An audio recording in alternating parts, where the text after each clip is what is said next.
Welcome into a preseason edition of Clippers Countdown, where the Clippers are up in Sacramento as the Kings made a little bit of news earlier today with the pickup of a former Clipper in Russell Westbrook. But one of the big splashes the Clippers made this past summer was the acquisition of Splash Mountain, Brook Lopez, who went wet ball, as Kawhi would say, on Sunday against the Denver Nuggets. Ball finds Harden. Serena Lopez screens behind the back. Lopez straight away three. Splash Mountain arrives. Pulls up. Thought about it as he bluffs it. Finds Lopez. Fires the left wing three and rattles in another. Brook Lopez from bonus distance. Finds Lopez. Deep right wing pump fake. Sidestep. Another three. Got it! 5 on the shot clock. Though we're past the Lopez. Fade away. One-legged jumper. Hits the back rim and falls in. Brown to the rim. Lopez, the rejection. This ride is close. Lopez, 3 to shoot. 2 to shoot. Lopez, one-legged baseline. Fall away. Yes! Brook Lopez going loco. He's got 15 points. Brolo finished with those 15 in just 17 minutes off the bench, including 3 threes at Intuit Dome on Sunday. Kawhi had 17 points in 19 minutes, but the Clippers' young guys would fall late 102-94 to Denver. But the bigger story was the Clippers having a true stretch big man, a stretch 5 in Brook Lopez, who Coach Lewis asked about yesterday at practice by Justin Russo. What has Brook allowed you guys to do? Has he allowed you to try new things offensively? Yeah, I mean, back to my Channing Fridays, Kevin Love days back in Cleveland, just a lot of stuff that we can run and that I'm comfortable with and he's getting comfortable with now. And so, we don't really run ATOs, in our preseason, but every day in practice, like today, we just started with our second unit guys just running stuff so they can kind of get the feel and timing of it. So it was pretty good today. Does that mean you broke out stuff from Cleveland that you hadn't really used here? Yeah. Okay. And that's shooting 5. Ain't seen that in a long time. A real 5 shooting 5, not like small ball 5. It's totally different. The Clippers have a different element to their offense now, but the squad, well, they're out of their element. They're up north for the final 2 games of the preseason, starting in Sacramento tonight. Tip-off from Golden One Center is just about 58 minutes away between your LA Clippers and the Kings. Coming up next, well, we'll have Carlo Jimenez on, plus later in the show, Law Murray will be here. I'm Adam Osland, and you're listening to the Los Angeles Clippers Audio Network.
Clippers up in Sacktown, taking on the Kings. Welcome back in. It's Clippers Countdown. I'm Adam Oslin. Still to come here on the official pregame show of your LA Clippers. We'll go back in time in Clippers Rewind. We'll also get your player to watch.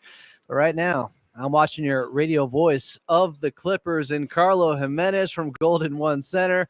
Carlo, how are we doing? Adam, we're doing great. We're here at Golden One, hanging out, ready for preseason game number 3, which is crazy to say. And we're excited. No Westbrook sighting, though, so I'll keep you updated. No Russ yet, no Brody yet, no Brody ball. Okay, we'll wait for it. Let's go back to the Clippers taking on his former team the other night, falling 102-94 to the Denver Nuggets. But Clippers had the lead in the first half, and they looked really good. They looked sharper. They looked a little bit more crisp, and they looked like they were playing with a different sense of urgency defensively throughout the 48 minutes. Yeah, Ty Lue said he was really pleased with the way this team attacked the game, especially on the defensive side. He felt like they came out with the right intensity. And a lot of the people around the association who were watching that game, Adam, mentioned how that first half felt like an NBA regular season game. Both of the teams were playing with a high level of intensity and focus. You know, there's a little bit of a rivalry brewing. I don't know if it's the same as the old Clipper-Warrior rivalry back in the early 2010s, but there's definitely something between this Clipper team and the Denver Nuggets, and anytime they get together, it seems to be a good game. And, Adam, you could almost say the same thing about the Sacramento Kings team, which I'm sure we'll get to, but the last couple of contests against the Kings, as close as they can get. Yeah, I wonder how Brook Lopez is going to look tonight again up in Sacramento, now in a Clippers uniform.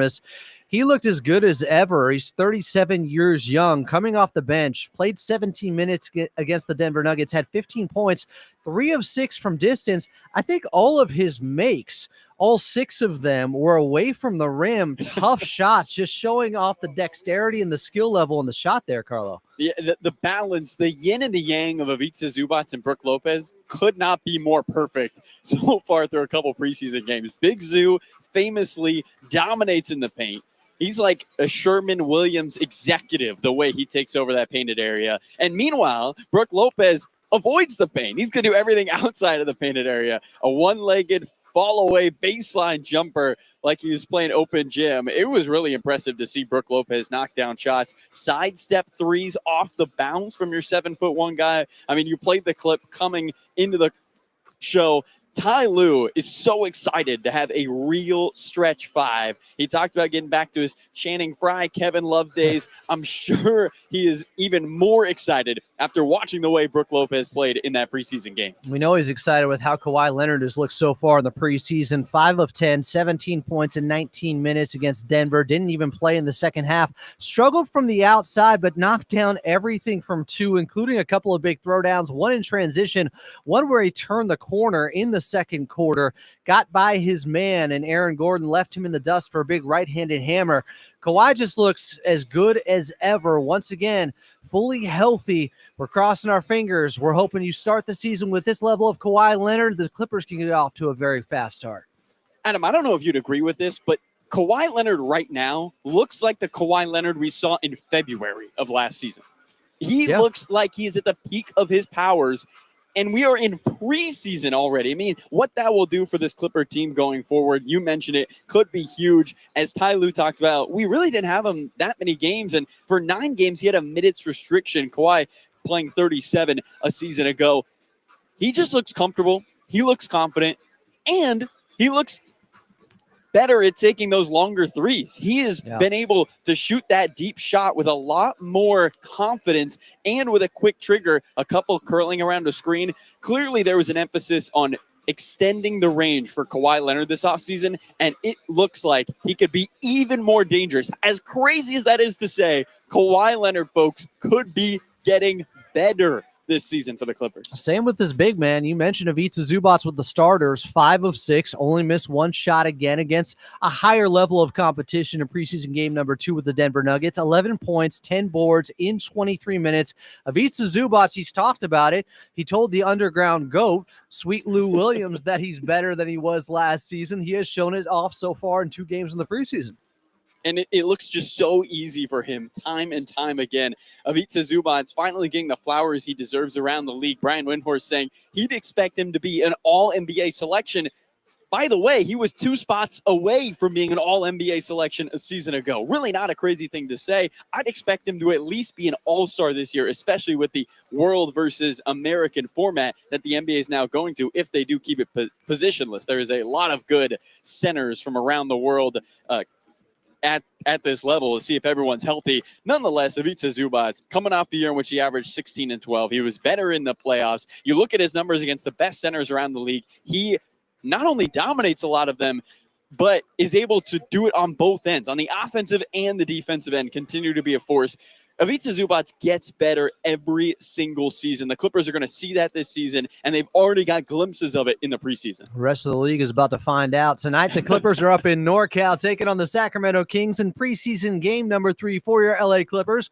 When we return, more from Carlo Jimenez as we get set for tip-off just about 49 minutes away from Golden One Center.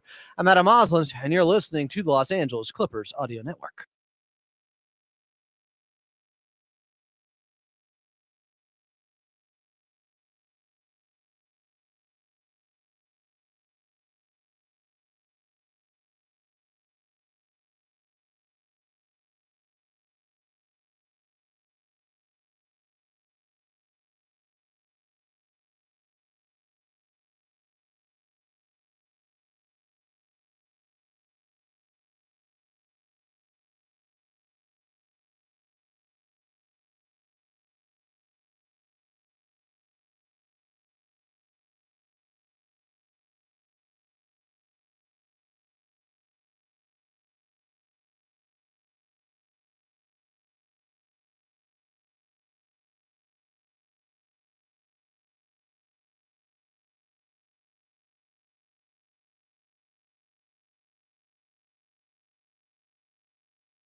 Welcome back in. It's Clippers Countdown. I'm Adam Osland as we are just about 46 minutes away from tip-off up at Golden One Center. It's the Clippers taking on the Sacramento Kings in preseason game number 3. Coming up, we'll go back in time and Clippers Rewind. Still to come, Bob Murray will join the show as well. But first, back to your radio voice of the Clippers in Carlo Jimenez. Carlo, we know the young guys had their struggles at times in the second half. That third quarter was a bit difficult for both teams, turnovers galore, but we saw Big Yannick out there, another big block, a putback. You can see he's starting to get a little bit more comfortable out there at the center position, being that third string guy for the Clippers right now. Not only that, Adam, you could see how great he can be. Why Lawrence Frank and Trent Redden were so excited about having him as somebody who could be a part of the team. They talked about, look, he really hasn't grown into his body since he was 16 years old, when he grew from 6'1" to his current 6'10" frame, 242 pounds. He's still learning the game of basketball, played it at a young age, but really didn't grow up playing it like a lot of players in the NBA. They feel like his ceiling was a lot higher than a lot of the other bigs in that draft, and his ability to get back on a block, the chase down overhead block, the incredible wingspan. There was a clip of him at a scrimmage at practice during training camp in which he threw down a monster dunk. I think his nose was at the rim. He was sniffing the paint as he went through, but it is just so impressive, his ability to be an athletic beast on the floor and to slide his feet from side to side.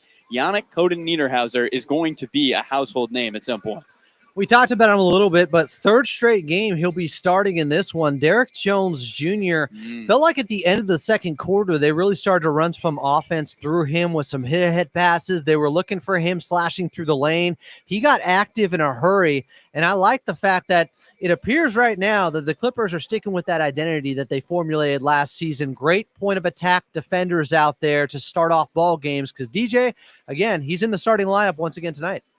Yeah, it seems like it's going to be that way, Adam. And you have to have that point of attack defender, especially in today's NBA. You think about all the great point guards across the league. We just cut it down to the Western Conference, but somebody is going to have to chase the Steph Currys around the court, the De'Aaron Foxes around the court. And even in the Pacific Division, if you want to go team by team, there's so many great point guards. Somebody like Devin Booker, who could at time play point guard, and Derek Jones Jr. is an elite defender. And what he does is he makes it hard on your best offensive player every single time they touch the ball, and he's a great help defender.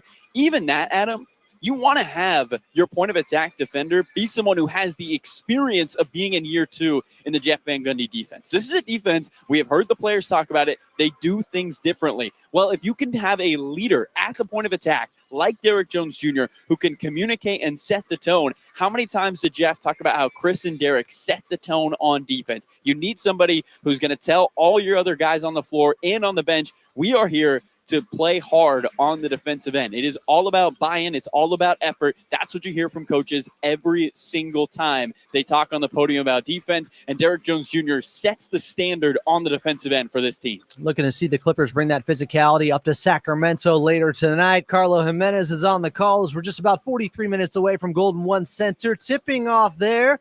But coming up next, we're going back in time in Clippers Rewind here on Clippers Countdown, the official pregame show of your LA Clippers. I'm Adam Osland, and you're listening to the Los Angeles Clippers Audio Network.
Tip-off between your Los Angeles Clippers and the Sacramento Kings from Golden One Center is just about 40 minutes away. I'm Adam Osland. You're listening to the official pregame show of your LA Clippers. This is Clippers Countdown.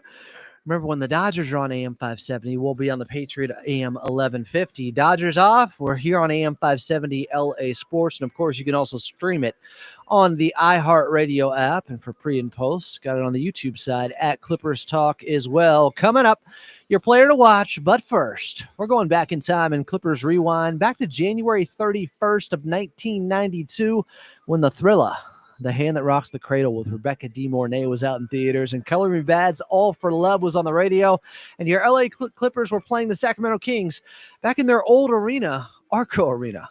They're a half game up on the Clippers, so it's a big one for Los Angeles here in Sacramento. And we are underway from Arco Arena. Go to Doc Rivers against Spud a little bit more. Charles Smith, the baseline jumper, his first two of the night. LA playing much better in the second quarter, and one reason why is that guy, James Edwards, who was in 3 of those in this quarter.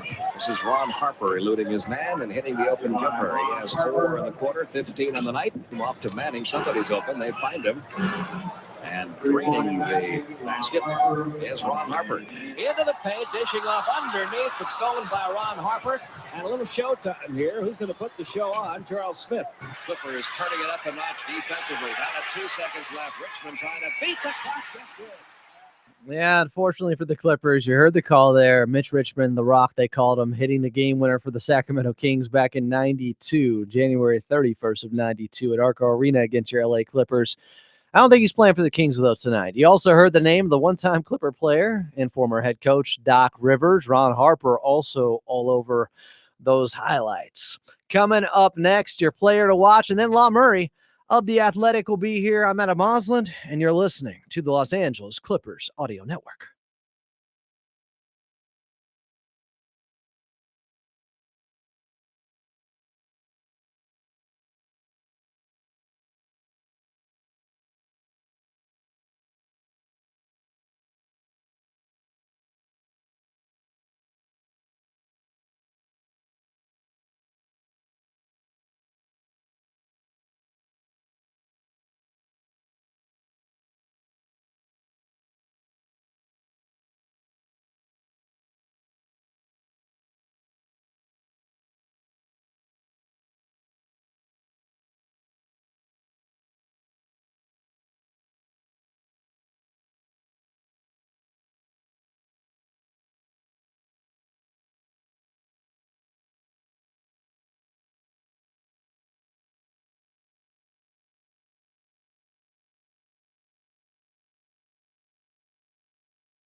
Clippers and Kings from Sacktown. Tip-off is just about 36 minutes away. I'm Adam Osland. Welcome back in. It's Clippers Countdown.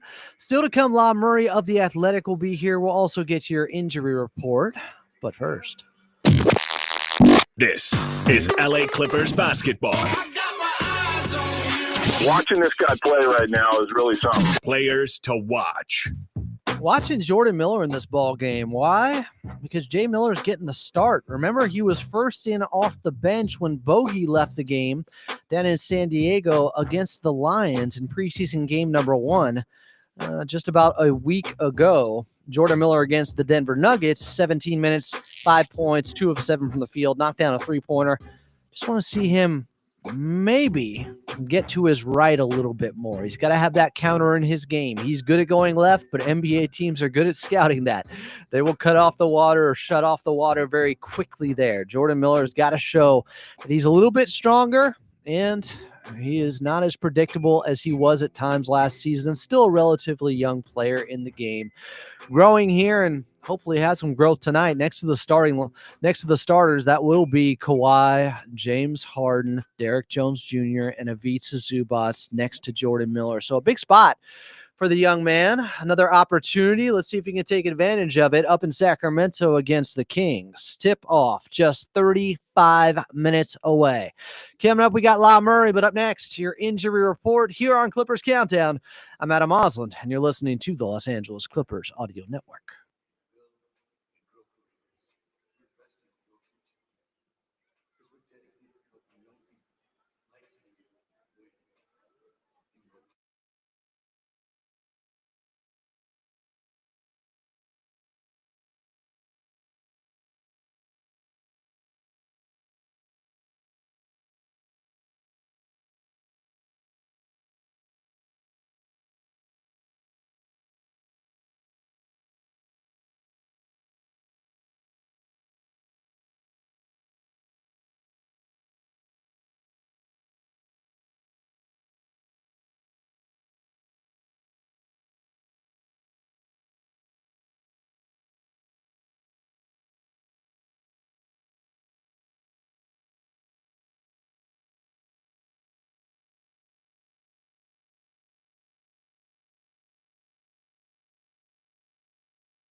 Clippers in Sacktown taking on the Kings. Tip off 32 minutes away from Golden One Center. Welcome back in. I'm Adam Osland. This is Clippers Countdown.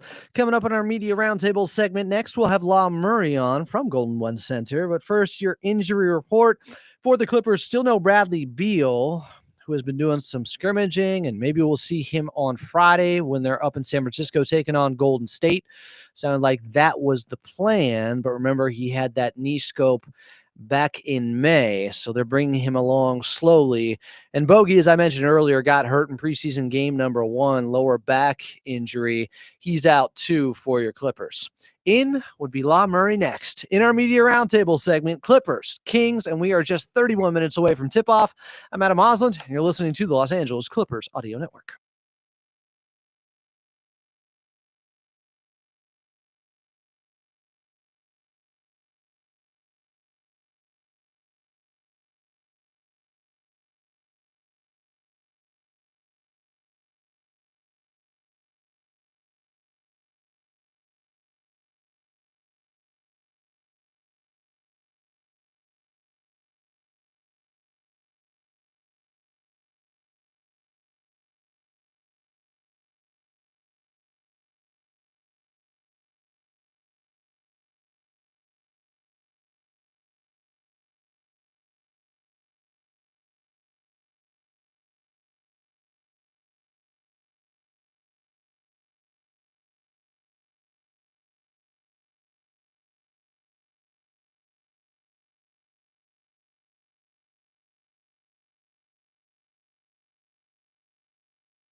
Clippers in Sacramento taking on the Kings. Tip-off 29 minutes away here on Clippers Countdown.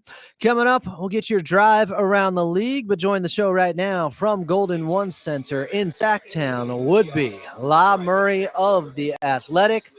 La, good to see you. How you doing? How you feeling? Thanks for coming back on.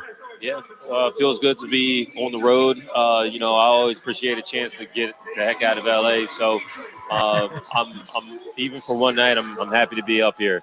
Somebody who's leaving the Clippers, and maybe you could give some insight on this. We wish him well, but Trenton Flowers, he was let go. Does that portend anything? Does that telegraph another move coming from the Clippers? What's happening there? I don't think it's telegraphing much more than the fact that a two-way contract is open and this competition has been close enough where they wanted to basically open this thing up for real, as far as the spot goes. So I'm looking forward to seeing who winds up getting it.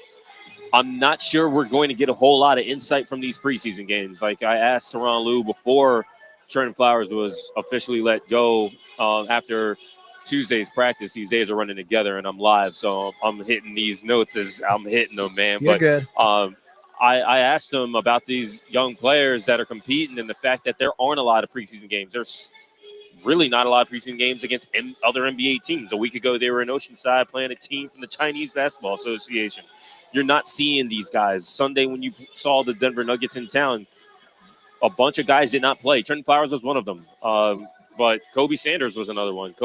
Sanders is not in danger of losing his spot. He's a second-round rookie. So the guys that are competing between Jason Preston and Patrick Baldwin Jr., Ty Washington Jr. is on this trip here in Sacramento. Don Poulikitis is not here. Jamil Telfort, who was with the team in Vegas for Summer League, those guys have a chance to get this last two-way. Again, I'm not sure you're getting a whole lot of insight from how these preseason games go. The Clippers have a lot of things they want to see out of the veterans, but it's been a lively competition for that spot, and Trenton Flowers did not win that competition. You've been talking a lot with the coaching staff about the front court. John Collins, Brooke Lopez now with this Clippers team. Brooke looked incredible the other night with the shot. How much has this changed the dimension of the Clippers? Coach Lue talked about yesterday at practice, just having a true stretch five finally. Yeah, Serge Ibaka erasure for sure, and Mo Bamba erasure possibly, but I can tell you, Brooke Lopez is a guy who started for a playoff team last year and started for a champion 4 years ago. And if that guy is physically able to perform, it gives the Clippers just an embarrassment of riches as far as that position goes. The Clippers' backup center was Ben Simmons in the playoffs last year against the Denver Nuggets, a team that employed the best player in basketball, arguably, not undisputed, but sure. Ask around. Nikola Jokic has everybody's respect as far as the center position goes, and the Clippers had a great starter and not an acceptable backup situation. That has been the case often in the last few years for the LA Clippers. Sometimes those things got rectified midseason, and sometimes you had your best backup center situation in Isaiah Hartenstein in your worst overall roster situation with the 21-22 LA Clippers. So this is a situation with having Brooke Lopez backing up Ivica Zubac where the best meets the best. This is a great Clippers roster, and Brooke Lopez being available is a big part of it. Can you say definitively at this point that DJ is the fifth starter when the Clippers are fully healthy, and it's him, Bradley Beal, Kawhi, Harden, and Zubac? I can't definitively say it, but this is something that I've been making a point of ever since they started to change the roster in July with these veteran additions. I made the point then. The Clippers started one of Chris Dunn or Derek Jones Jr. every single game, regular season and the 7-game playoff series. Every single game they had a point of attack guy. The Clippers did not magically become a top 5 defense and not 5 after being an also-ran defense for the previous 2 seasons. Point of attack defense was an offseason priority once they decided to let Paul George walk, and that transformed this team. So to compromise that just because you have this embarrassment of riches as far as the talent level overall, I think Tyronn Lue gave a pretty big heads up a week or two ago when he said that he's looking for the best fit for his starting lineup. We've heard that word fit before.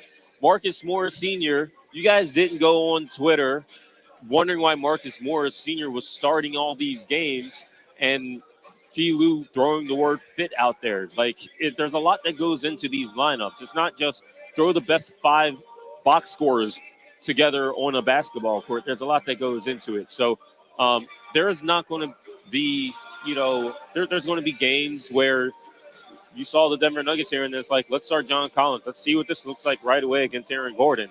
That's a treat that you get in the preseason.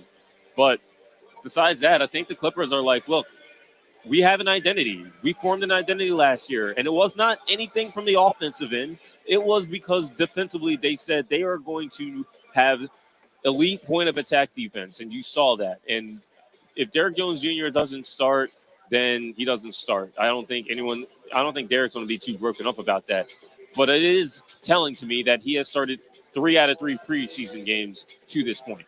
I thought it was also telling, and maybe they tipped their hand, when you asked Kawhi Leonard about John Collins, about having that size, and he said something to the effect of right away, when it comes to starting, I think it's going to be pretty much the same. And I was like, We used the word similar. Yeah, okay, similar. I thought that was great work by you, and I actually did an episode on Clippers Talk right away saying, guys, I think it's DJ. I think it's going to be DJ because Kawhi may have let the cat out of the bag there. So you've been on this the entire way, of course, Law. But what does this mean then? Let's say, hypothetically, John Collins is coming off the bench. How does that dynamic work, him next to Brook Lopez? Well, first of all, shout out to you for featuring that part of that media availability, because I think some other people who were at that media availability, they wanted to make sure that they caught me slipping up and not hearing my guy Justin's question a few minutes earlier. So I plan to be better as far as actively. It's hard to listen in, and you're trying to do so many things. With guys scrimmaging behind you, all this there's a lot going on. If it can happen to you, it can happen to anyone because you're the best of them. It'll happen again. It'll happen again. It's happened to all of us who cover these press conferences. So I try and be at my best, and you will never get a perfect version of me. That just is. I'm not a perfect person. So shout out to you. I appreciate you seeing that I was participating in that press conference in other ways.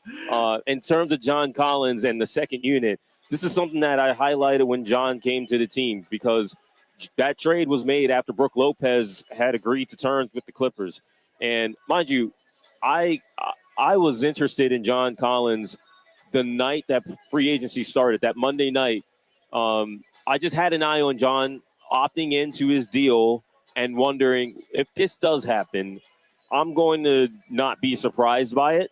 I want to see how it happens. It costs you Norm, and I did not think that was a good thing for the Clippers unless there was another shoe to drop. The shoe to drop was Bradley Beal. Bradley Beal is coming here as the no questions asked starter, even though we haven't seen Bradley.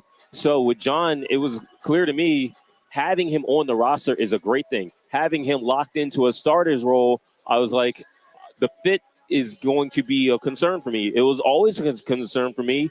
We talked about John Collins and the other power forwards we could discuss for last year for sure and the year before as well.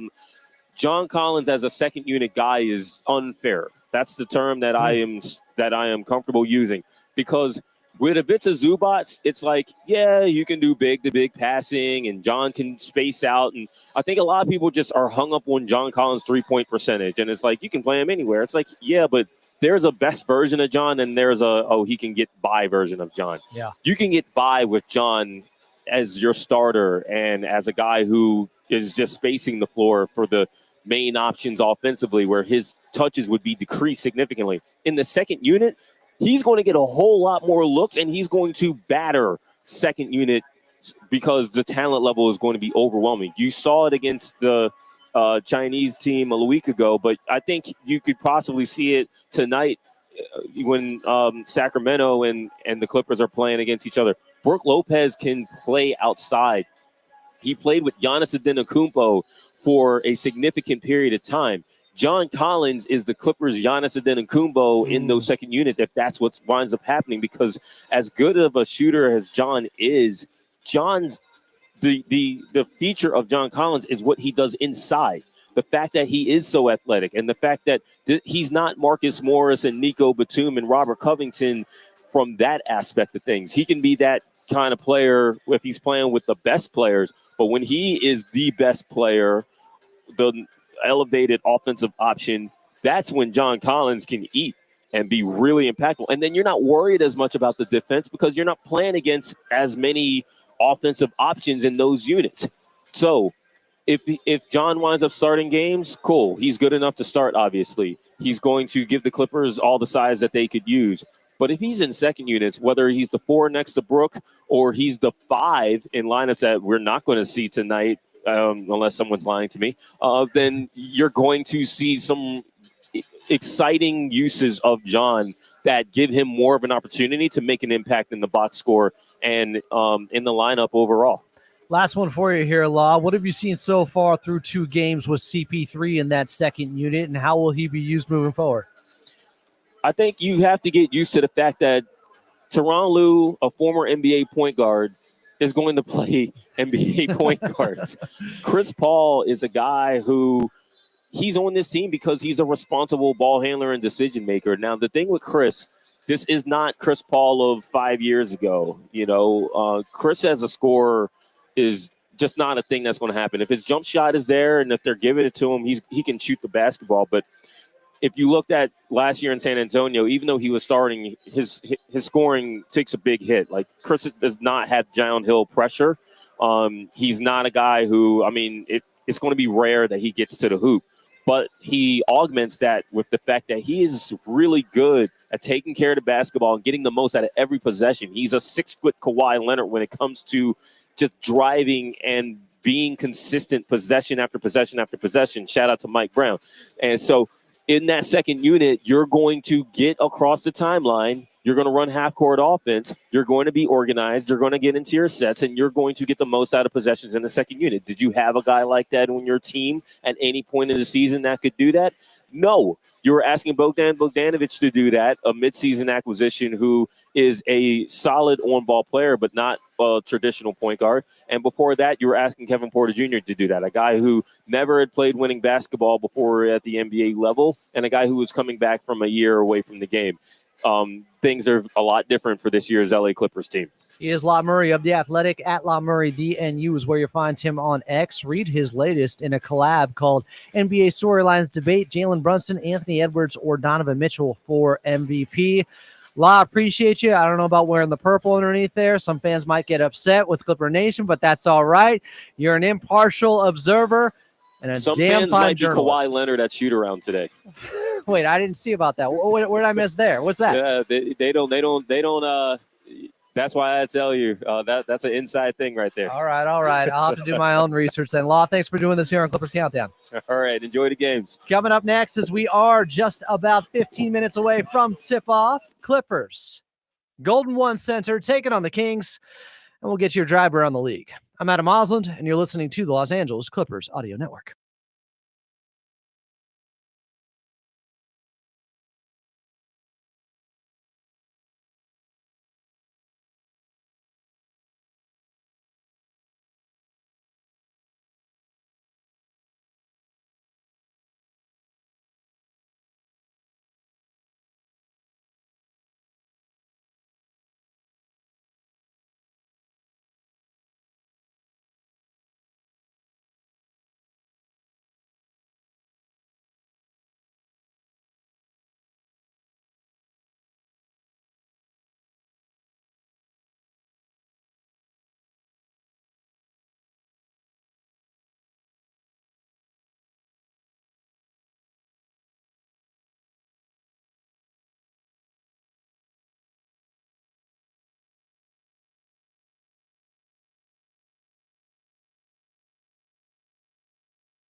Daniel West with the tunes here. It's Clippers Countdown. I'm Adam Osland. We are just about 13 minutes away from tip-off. Up in Sacramento, it's the Clippers and Kings preseason game number 3 for your LA Clippers.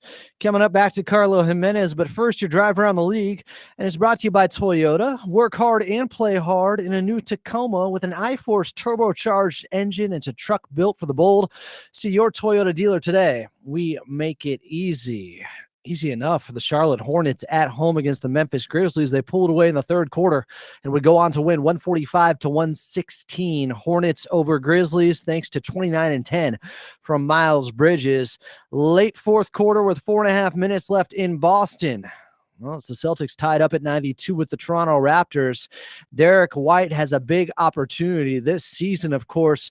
Jason Tatum being out with that Achilles injury for most likely the entire year. Derek White has 33 points, 9 boards, 6 assists. RJ Barrett was 17 and 6 for the Raptors. They're tied up. Celtics and Raptors at 92 with 4.5 minutes left. Coming up next, it's back to Carlo Jimenez from Golden One Center. Clippers, Kings in Sacktown. I'm Adam Osland, and you're listening to the Los Angeles Clippers Audio Network.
Clippers and Kings from Sacramento. Tip-off just 9 minutes away. Welcome back in. I'm Adam Osland.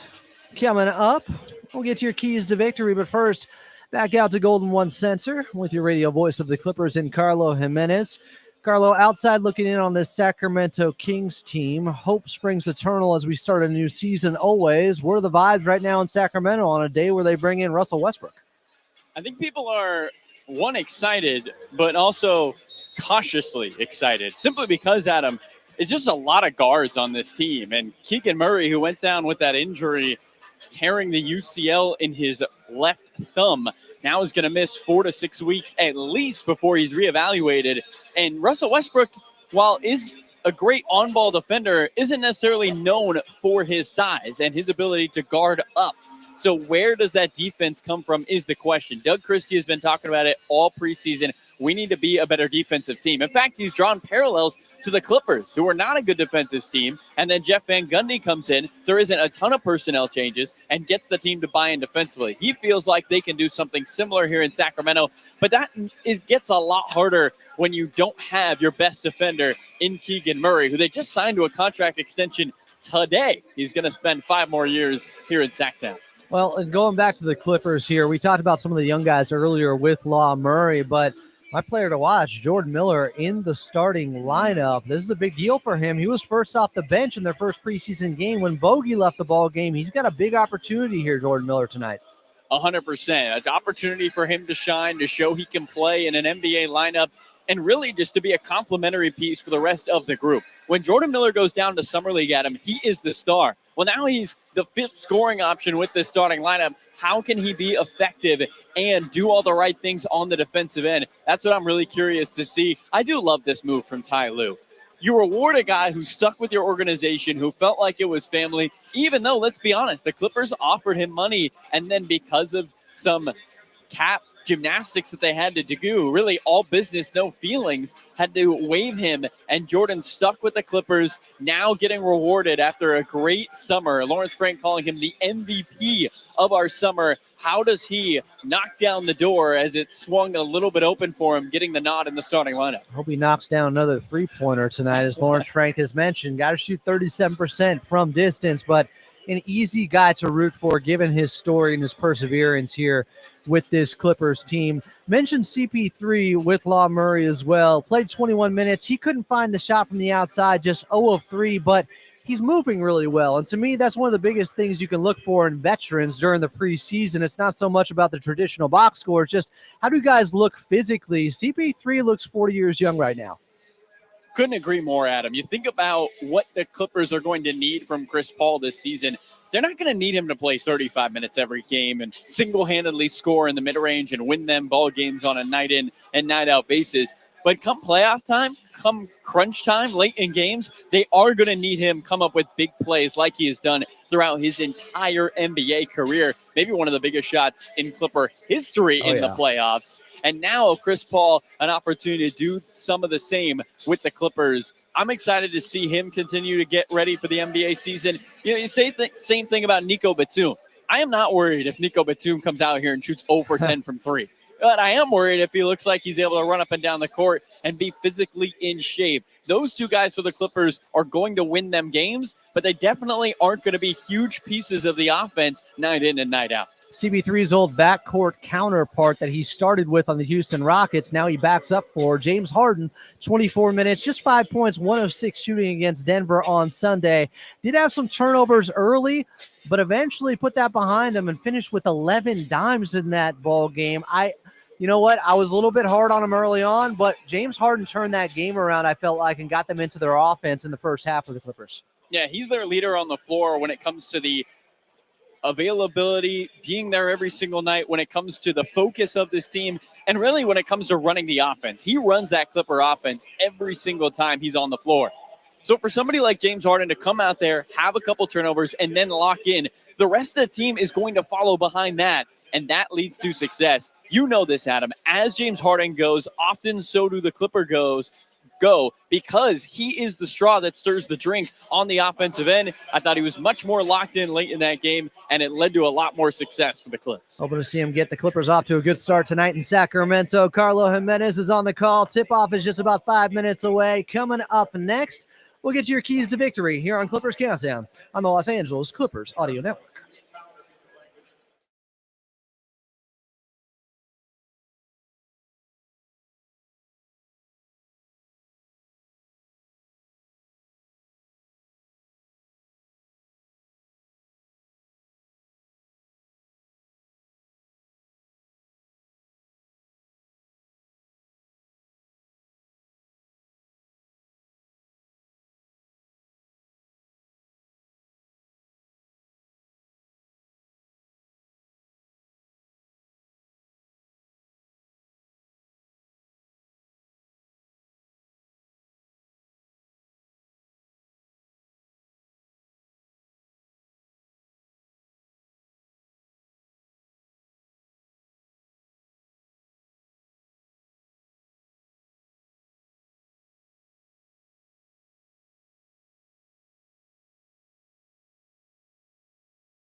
Clippers taking on the Kings from Sacramento. Tip-off is just moments away.